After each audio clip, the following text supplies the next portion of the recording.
Balu, election commission ഔദ്യോഗികമായി പുറത്തുവിടുന്ന വിവരങ്ങൾ അനുസരിച്ച് 43-27 വോട്ട് പെർസെന്റിൽ അടക്കമുള്ള മാറ്റങ്ങളെ എങ്ങനെയാണ് BJPയും ആം ആദ്മിയും നോക്കിക്കാണുന്നത്? നേതാക്കളുടെ ആത്മവിശ്വാസം എങ്ങനെയാണ്? ഏറ്റവും പുതിയ വിവരങ്ങൾ.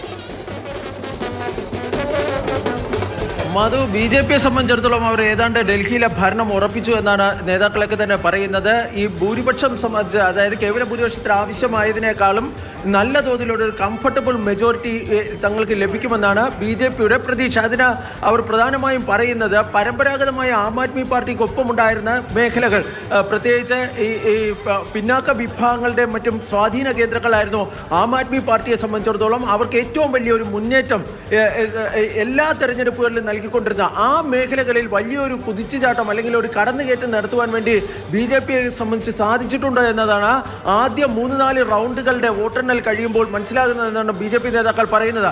അതുകൊണ്ട് തന്നെ നിലവിൽ ഈ 42 സീറ്റ് എന്നൊക്കെ പറയുമ്പോഴും അത് ഒരു അന്തിമ ഫലത്തിലേക്ക് കടക്കുമ്പോൾ 50ഓളം സീറ്റുകൾ, 50ന് അടുപ്പിച്ച് സീറ്റുകൾ തങ്ങൾക്ക് ലഭിക്കുമെന്നാണ് BJPയുടെ ഏറ്റവും പ്രധാനപ്പെട്ട പ്രതീക്ഷ. ഞാനിപ്പോൾ ഉള്ളത് BJP ഓഫീസിലാണ്. നേരത്തെ ഈ ആഘോഷങ്ങളെ സംബന്ധിച്ചൊക്കെ പറഞ്ഞിട്ടുണ്ട്, പക്ഷേ ഓഫീസിനുള്ളിൽ ആഘോഷം ഇതുവരെയും ആരംഭിച്ചിട്ടില്ല. ഓഫീസിന് പുറത്ത് ഈ BJPയുടെ ഓഫീസ് സ്ഥിതി ചെയ്യുന്ന റോഡായ പന്തിപ്പൻ മാർഗിന്റെ ഒരു ഭാഗത്ത് മാത്രമാണ് ആഘോഷം തുടങ്ങിയിട്ടുള്ളത്. ഇപ്പോൾ നമുക്ക് കാണാം BJP ഓഫീസാണ് ഇത്. ഇവിടെ ഈ കൂറ്റൻ ഒരു LED സ്ക്രീൻ ഉണ്ട്. അവിടെ വിവിധ ദേശീയ മാധ്യമങ്ങളിലെയും മറ്റും ഈ റിസൾട്ടുകൾ കാണിക്കുന്നുണ്ട്. തൊട്ട് പിന്നിൽ ഈ ഓഫീസിൽ പ്രധാനപ്പെട്ട സംസ്ഥാന നേതാക്കളൊക്കെ തന്നെ ഉണ്ട്. മറ്റ് നേതാക്കൾ, BJPയുടെ വക്താക്കളൊക്കെ തന്നെ ഇവിടെ എത്തിയിട്ടുണ്ട്. കാരണം ചാനലുകൾക്കൊക്കെ സൗണ്ട് ബൈറ്റുകൾ നൽകുന്നതിന് വേണ്ടിയാണ് അവർ എത്തിയിട്ടുള്ളത്.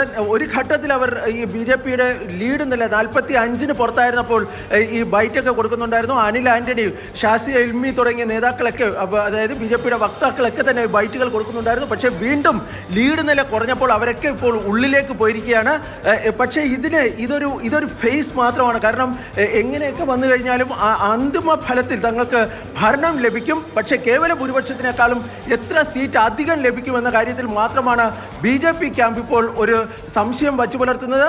45-നും 50-നും വരെ സീറ്റ് ലഭിക്കുമെന്ന് തന്നെയാണ് അവരുടെ പ്രതീക്ഷ. അതാണ് ഈ വോട്ടെണ്ണലിന്റെ ഈ ട്രെൻഡ്, ഇതുവരെയുള്ള ട്രെൻഡുകളിൽ നിന്ന് തങ്ങൾക്ക് കുറച്ചുകൂടി ഉറക്കട്ടെ എന്ന ഒരു നിലയിലാണ് അവരുടെ നേതാക്കളുടെ പ്രതികരണമെന്ന് തോന്നുന്നു. എത്ര സീറ്റ് എന്നുള്ള കാര്യത്തിലാണ് BJPയെ സംബന്ധിച്ച് നമ്മൾ ചില മണ്ഡലങ്ങൾ എടുത്താൽ കോൺഗ്രസിന്റെ പെർഫോമൻസ് എടുക്കുമ്പോൾ നോക്കൂ. ഇപ്പോൾ കൽക്കാജിയിൽ അതിഷി 3 റൗണ്ട് കഴിയുമ്പോഴും പിറകിലാണ്.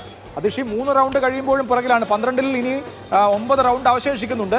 അവിടെ രമേശ് ബിദൌരിക്ക് 1039 വോട്ടിന്റെ ലീഡാണുള്ളത്. കോൺഗ്രസിന്റെ അൽക്കാലംബ ഇതിനോടകം 1134 വോട്ടാണ് പിടിച്ചിട്ടുള്ളത്. അതായത് 12,000 വോട്ട് രമേശ് ബിദൌരിയും 11,000 വോട്ട് അതിഷയും പിടിക്കുമ്പോൾ 1134 വോട്ടാണ് അൽക്കാലംബയ്ക്ക് പിടിക്കാൻ കഴിയുന്നത്.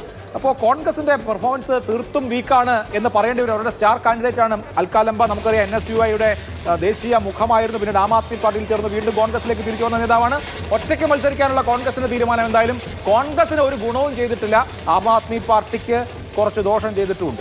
അനിൽ ആന്റണിയുടെ ഒരു പ്രതികരണം, BJPയുടെ വിജയവുമായി ബന്ധപ്പെട്ട് അനിൽ ആന്റണിയുടെ പ്രതികരണം നേരത്തെ ബാല സൂചിപ്പിച്ചതുപോലെ 45-ലേക്കൊക്കെ ലീഡ് ഉയർന്നപ്പോൾ BJP നേതാക്കൾ പ്രതികരണവുമായി രംഗത്ത് വന്നിരുന്നു. പിന്നീട് ലീഡ് നില മാറിമറിയുകയായിരുന്നു. ഇപ്പോൾ ഏറ്റവും ഒടുവിൽ ഒഫീഷ്യൽ കണക്ക് എന്നത് 43 നിയമസഭാ മണ്ഡലങ്ങളിൽ BJP ലീഡ് ചെയ്യുന്നു. 27 ഇടത്ത് ആം ആദ്മി പാർട്ടി ലീഡ് ചെയ്യുന്നു. പലയിടത്തും 3 റൗണ്ട് 4 റൗണ്ട് വരെ എത്തിയിട്ടുള്ളൂ എന്നുള്ളത് കൊണ്ടാണ് ഒരു അനിശ്ചിതത്വം ഇങ്ങനെ നിൽക്കുന്നതെങ്കിലും ഭരണത്തിൽ വരുമെന്ന് ഉറപ്പിച്ചിട്ടുണ്ട് BJP. അവിടെ ആഹ്ലാദ പ്രകടനങ്ങൾ പ്രവർത്തകരുടെ ഭാഗത്ത് നടക്കുന്നു.